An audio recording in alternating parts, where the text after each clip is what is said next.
here's the last of the drawing experiences or setups, and that is the bench, or what some people call the horse, or the horse bench.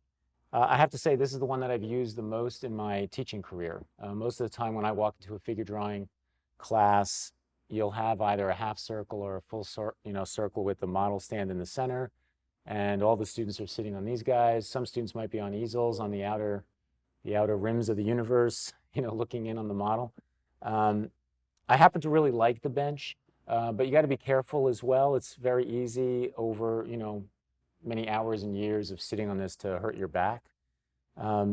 What you can't see from over there, which I'll show you right now, is that, I've got this vertical wall over here that this board is basically sitting on, right?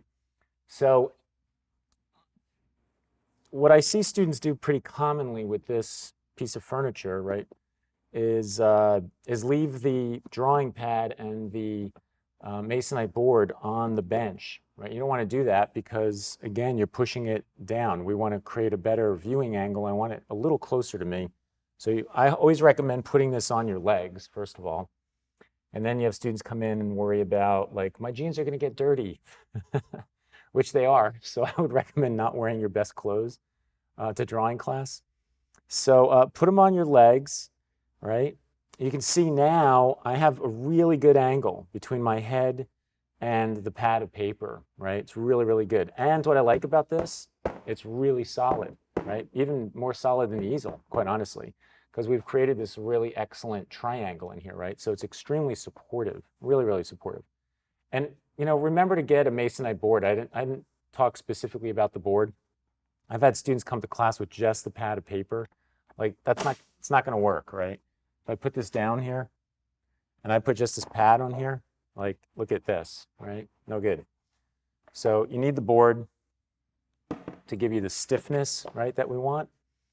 So how do you hurt yourself, or how do you sit comfortably? So this is how I spent most of my time drawing. You can see how slouched I am with my back, and then that really starts to hurt your upper back right here. In fact, I can kind of feel it already because I did this for so many years. You really want to make sure you're sitting up straight. You can go almost all the way to the back of the horse, right? You can see, I'm just a little over 6 feet tall. So you can see my butt's right against the back edge. If you're shorter, you might be in a little bit. And then you can go at it, So now I feel like if I want to draw a circle, for instance, like I can draw a pretty good circle. It's not going to end up, as I was talking about before, where it's elliptical. It's going to be exactly what I want it to be. I'm seeing perfectly in this perpendicular view. It's comfortable as long as you end up sitting straight. I feel like what's also great about this is the model's typically right over like the top edge or to the side of my view, but I have a really wide view of everything, where the easel is sort of a wall. You just got to make sure that your reference is off to the side, right?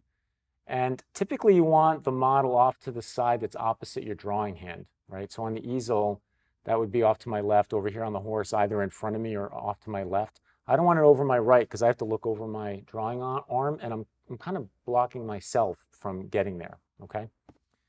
So that's it. The key takeaways here are: make sure you're comfortable, make sure you have the right height, especially if you're standing or you're in that seated position, right? We want to have this height at least with my shoulder. This one I'm fine because I'm down here, but my arm is comfortable. I'm barely using my shoulder at all, actually. And I can see really well, right? It's great perpendicular angle. So you can buy these, by the way. A lot of students think, oh, well, where do I buy that? It's only for art schools. But you can find this online. It usually runs about $100, $110 or so for a drawing horse. Yeah, that's it. I'll see you in the next lesson.